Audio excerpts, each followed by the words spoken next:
admission, and that's true for UC or for Cal State. Exactly what passes, they've already significantly revised the UC system of approving courses to count under either the A to F or the G requirement for admission. And I'm sure that will continue to evolve, just as it is evolving in math, as the new standards become more actively working in the classroom. But I think it's really unlikely. It's actually my advice to districts is make 3 years of science a district requirement, even though it's not a state requirement. I think it's unlikely the state will do it because it's a budget issue. but as far as my belief is, you cannot do NGSS in 2 years, right? You need at least 3 and maybe even 4, depending on when the students are entering as they enter high school. But making a really sensible, coherent 3-year science program would be much better than trying to have 57 different options of 2-year programs and 4-year programs and everything in between. And then students who really want more science can take more science after that, and take an AP course, or maybe even take 2 sciences 1 year and take 2 AP courses. But fitting it all together is something every district will have to work seriously to think about what's the best way to do it. I don't think there's one right way.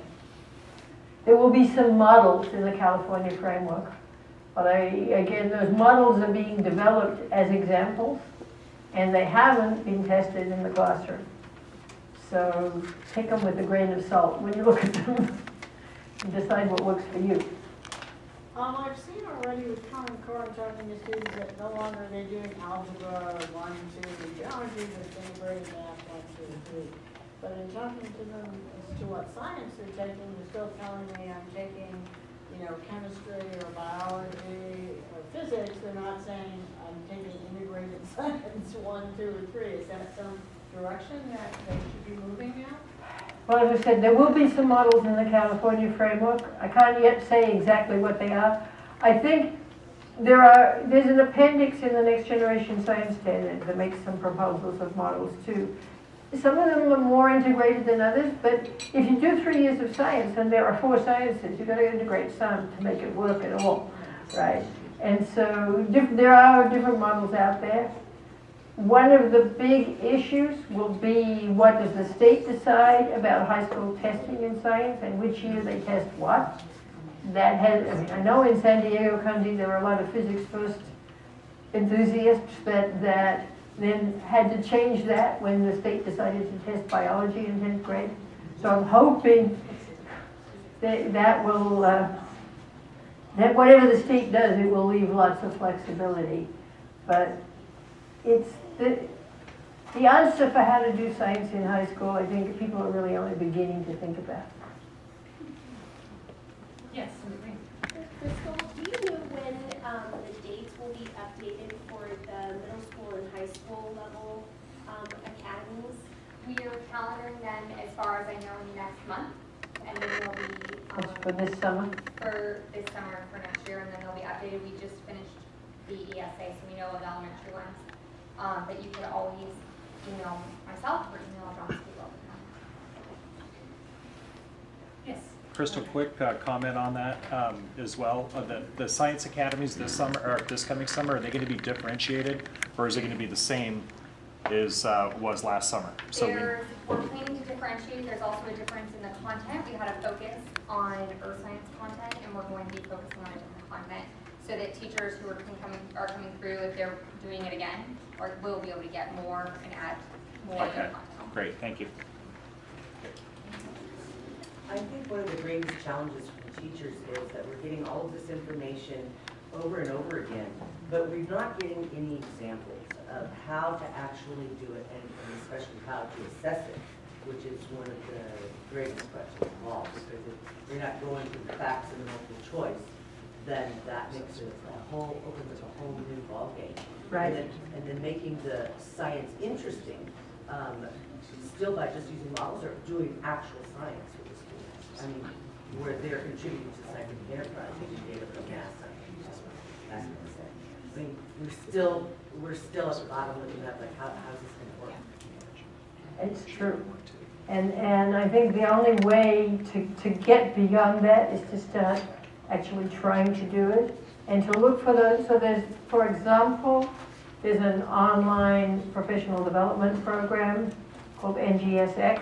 You have to pay for it, unfortunately, but it really gives you some very explicit examples. There is an Academy report on assessment for NGSS. So again, at the National Academy of Press, look on assessment for NGSS.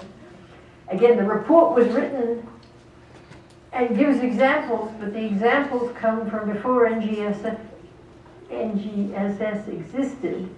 So there are examples which are not exactly the combination of practice and material that might be written as a standard, but they're examples of assessment that assess something that has a model or has a practice of some kind and has a piece of knowledge and asks students to use a cross-cutting concept. So that there are different kinds of assessment examples in there.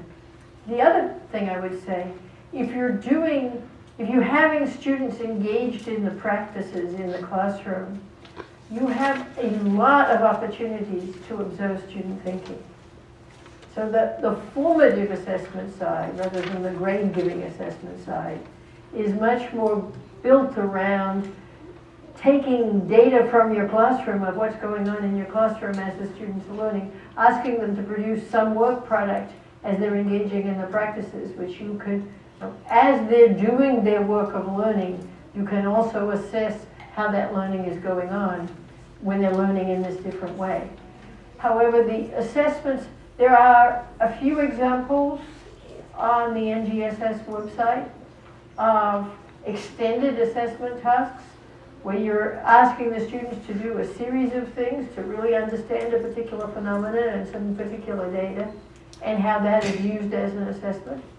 So they're much more performance-based assessment, much less test-based assessment. And there are directions, but there's not a lot of very explicit, okay, go take that one and that's the one you should be using, yet available.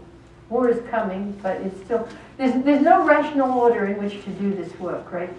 Nobody's going to develop new assessments or new curriculum materials before the new standards exist. Once the new standards exist, nobody's going to do that work unless some states have adopted them.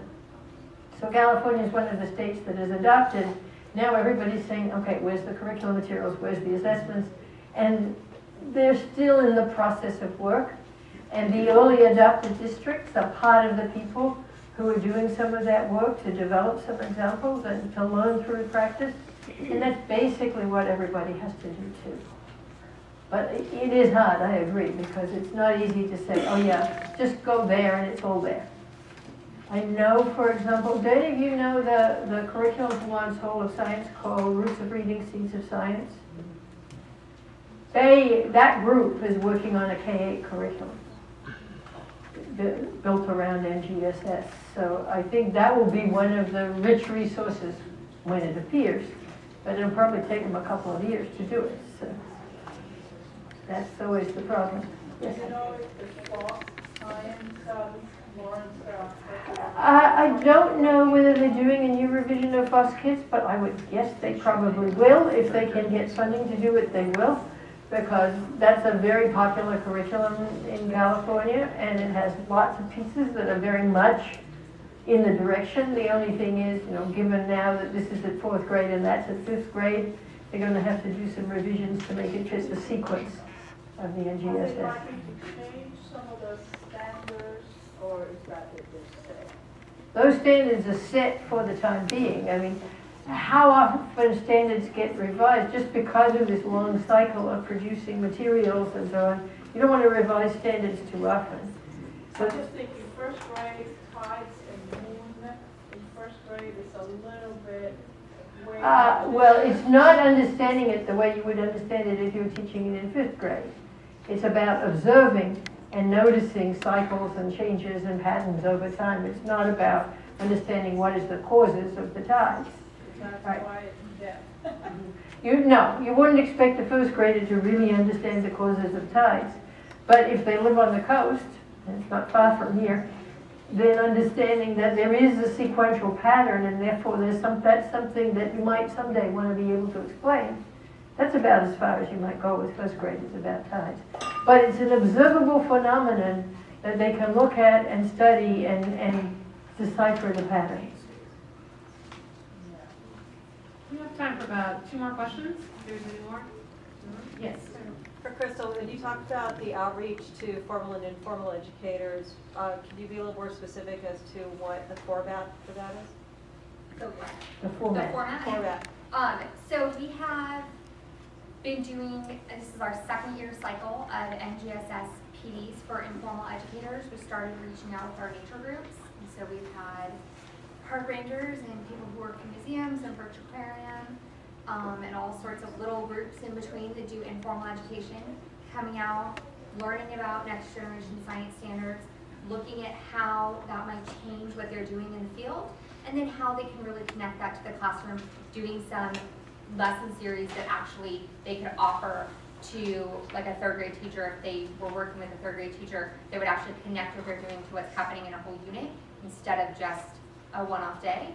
And then these groups have been working together to really start thinking about how can they collaborate and really build a cohesive program for teachers and students as they're coming through their programs. So it's been a lot of collaborative effort among the informal educators, and very centered so far on just learning next generation science standards and really trying to try how it works out so that they can think about how it works. You don't have to Do you really guys have plans for the middle and high school level outreach people? So we have people who are in the middle and high school level. It's interesting that, we tend to have more elementary just in general outreach, not from us, but just because lots of providers provide elementary field trips versus high school and middle school. Well, also because high schools are not often willing to take the time to go on field trips. Indeed. So we have them available, and it's the same group, and you could just email me. It's actually something I wrote. One thing that's very important is the language, right? The practices are named in a certain way. If you're doing the same thing, it would help if you use the same language around it, because that helps the kids be able to see the connection. So when you're out in the field with a park ranger, if the park ranger is using the language of argue from evidence, or using the language of developing a model to understand a system, that helps a lot. And so just having the informal educators aware that this is the language that the formal educators are using around these things can help build bridges.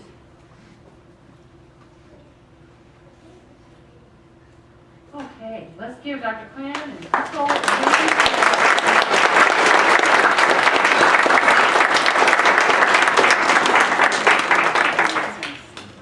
And while you have time to wander around, Yes, we'll also be here so you can talk to us. So before you get up, just a couple of things. Thank you, Karen. So one reminder, if you could make sure to fill out your evaluation. But I also want to do some acknowledgments before you all get up. We're here to 6:30, so please take time to visit. You have lots of students. We can hear their voices as the conversation was happening here. But I want to just recognize the schools that are here. East Lake Middle School and Parkway Middle School, Gompers Preparatory Academy, Groundworks San Diego, High Tech Elementary, North County.